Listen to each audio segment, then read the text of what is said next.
ನಮಸ್ತೆ ಗೆಳೆಯರೆ, ಇಂಗ್ಲೆಂಡ್ ವಿರುದ್ಧದ ಮೂರನೇ ಹಾಗೂ ಕೊನೆಯ ಓಡಿಐ ಮ್ಯಾಚ್ನಲ್ಲೂ ಭಾರತ ಭರ್ಜರಿ ಗೆಲುವು ಸಾಧಿಸಿದೆ.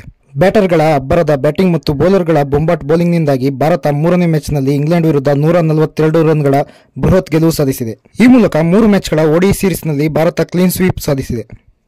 ಟಾಸ್ ಸೋತರು ಫಸ್ಟ್ ಬ್ಯಾಟಿಂಗ್ ಮಾಡಿದ ಭಾರತದ ಪರ ಕ್ಯಾಪ್ಟನ್ ರೋಹಿತ್ ಶರ್ಮಾ ಕೇವಲ 1 ರನ್ಗೆ ವಿಕೆಟ್ ಒಪ್ಪಿಸಿದರು. ರೋಹಿತ್ ವಿಕೆಟ್ ಬಿದ್ದರೂ ಟೀಂ ಇಂಡಿಯಾದ ರನ್ ವೇಗ ಮಾತ್ರ ಕಡಿಮೆಯಾಗಲಿಲ್ಲ. 2ನೇ ವಿಕೆಟ್ಗೆ ಒಂದಾದ ಶುಭ್ಮನ್ ಗಿಲ್ ಮತ್ತು ವಿರಾಟ್ ಕೊಹ್ಲಿ 116 ರನ್ಗಳ ಜೊತೆ ಆಟ ಆಡಿದರು. ವಿರಾಟ್ ಕೊಹ್ಲಿ ಈ ಮ್ಯಾಚ್ನಲ್ಲಿ ಹಾಫ್ ಸೆಂಚುರಿ ಬಾರಿಸಿದರು. 55 ಬಾಲ್ನಲ್ಲಿ 7 ಬೌಂಡರಿ ಮತ್ತು 1 ಸಿಕ್ಸರ್ ಸಹಿತ 52 ರನ್ ಗಳಿಸಿ ರಶೀದ್ ಬೌಲಿಂಗ್ನಲ್ಲಿ ಕ್ಯಾಚ್ ನೀಡಿ ಔಟ್ ಆದರು. ಈ ಮ್ಯಾಚ್ನಲ್ಲಿ ವಿರಾಟ್ ಕೊಹ್ಲಿ 2 ದಾಖಲೆ ಬರೆದರು. ಇಂಟರ್ನ್ಯಾಷನಲ್ ಕ್ರಿಕೆಟ್ನಲ್ಲಿ ಏಷ್ಯಾದಲ್ಲಿ 16,000 ರನ್ ಬಾರಿಸಿದ ಮೊದಲ ಭಾರತದ ಆಟಗಾರ ಎಂಬ ದಾಖಲೆ ಮಾಡಿದರು. ಇದರ ಜೊತೆಗೆ ಇಂಗ್ಲೆಂಡ್ ವಿರುದ್ಧ 4,000 ರನ್ ಗಳಿಸಿದ ಮೊದಲ ಭಾರತೀಯ ಎಂಬ ದಾಖಲೆ ಕೂಡ ವಿರಾಟ್ ಸೃಷ್ಟಿ ಮಾಡಿದರು. ಕೊಹ್ಲಿ ಔಟದ ನಂತರ ಬಂದ ಶ್ರೇಯಸ್ ಅಯ್ಯರ್ ಜೊತೆ ಶುಭ್ಮನ್ ಗಿಲ್ 104 ರನ್ಗಳ ಜೊತೆ ಆಟ ಆಡಿದರು. ಸತತ 2 ಮ್ಯಾಚ್ನಲ್ಲಿ ಹಾಫ್ ಸೆಂಚುರಿ ಬಾರಿಸಿದ ಶುಭ್ಮನ್ ಗಿಲ್ ನರೇಂದ್ರ ಮೋದಿ ಸ್ಟೇಡಿಯಂನಲ್ಲಿ ನಡೆದ 3ನೇ ಮ್ಯಾಚ್ನಲ್ಲಿ ಭರ್ಜರಿ ಶತಕ ಬಾರಿಸಿದರು. ಬರೋಬ್ಬರಿ 507 ದಿನಗಳ ಬಳಿಕ ಗಿಲ್ ಓಡಿಐನಲ್ಲಿ ತಮ್ಮ 7ನೇ ಸೆಂಚುರಿ ಚಚ್ಚಿದರು. ಓಡಿಐ ಕ್ರಿಕೆಟ್ನಲ್ಲಿ ಅತಿ ವೇಗವಾಗಿ 7 ಶತಕ ಬಾರಿಸಿದ ಭಾರತದ ಮೊದಲ ಬ್ಯಾಟರ್ ಎಂಬ ದಾಖಲೆ ಕೂಡ ಮಾಡಿದರು.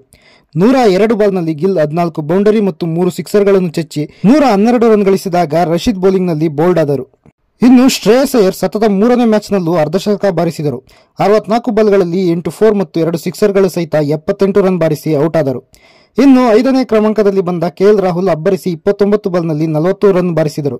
ಅಂತಿಮವಾಗಿ ಟೀಂ ಇಂಡಿಯಾ 50 ಓವರ್ನಲ್ಲಿ 356 ರನ್ಗಳಿಗೆ ಆಲ್ಔಟ್ ಆಯಿತು. ಇಂಗ್ಲೆಂಡ್ ಪರ ಆದಿಲ್ ರಶೀದ್ 4 ವಿಕೆಟ್ ಪಡೆದು ಮಿಂಚಿದರು. 357 ರನ್ಗಳ ಬೆಟ್ಟದಂತ ಟಾರ್ಗೆಟ್ ನೋಡಿಯೇ ಇಂಗ್ಲೆಂಡ್ ಸುಸ್ತಾಗಿತ್ತು. ಚೇಸಿಂಗಿಗೆ ಬಂದ ಇಂಗ್ಲೆಂಡ್ ಓಪನರ್ಗಳನ್ನು ಹರ್ಷದೀಪ್ ಸಿಂಗ್ ಔಟ್ ಮಾಡಿದರು. ಡಕೆಟ್ 34 ಮತ್ತು ಸಾಲ್ಟ್ 23 ರನ್ಗಳಿಗೆ ಪೆವಿಲಿಯನ್ ಸೇರಿದರು. ಇಂಗ್ಲೆಂಡ್ ಟೀಮ್ ಸತತವಾಗಿ ವಿಕೆಟ್ಗಳನ್ನು ಕಳೆದುಕೊಂಡಿತ್ತು.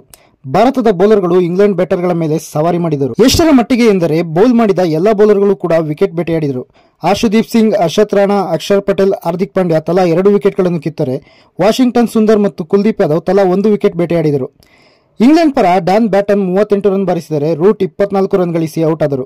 ಕೊನೆಯಲ್ಲಿ ಗಾಸ್ ಅಟಿಕ್ಸನ್ 19 ಬಾಲ್ನಲ್ಲಿ 6 4 ಮತ್ತು 1 ಸಿಕ್ಸರ್ ಬಾರಿಸಿ 38 ರನ್ ಗಳಿಸಿದರು. ಇಂಗ್ಲೆಂಡ್ ಪರ ಯಾರೊಬ್ಬರೂ ಕೂಡ ಅರ್ಧಶತಕವನ್ನು ಕೂಡ ಬಾರಿಸಲಿಲ್ಲ.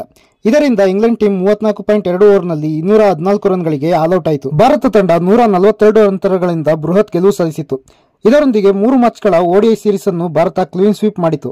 ಟಿ20 ಸೀರೀಸ್ ಅನ್ನು 4-1ರಿಂದ ಗೆದ್ದು ಬೀಗಿದ ಟೀಂ ಇಂಡಿಯಾ ಓಡಿಐ ಸೀರೀಸ್ ಅಲ್ಲಿ 3-0ಯಿಂದ ಭರ್ಜರಿ ಗೆಲುವು ಸಾಧಿಸುವ ಮೂಲಕ ಚಾಂಪಿಯನ್ ಟ್ರೋಫಿಗೂ ಮುನ್ನ ಅಭ್ಯಾಸವಾಗಿ ನಡೆದ ಈ ಸೀರೀಸ್ನಲ್ಲಿ ಭಾರತ ಪ್ರಾಬಲ್ಯ ಸಾಧಿಸಿತು.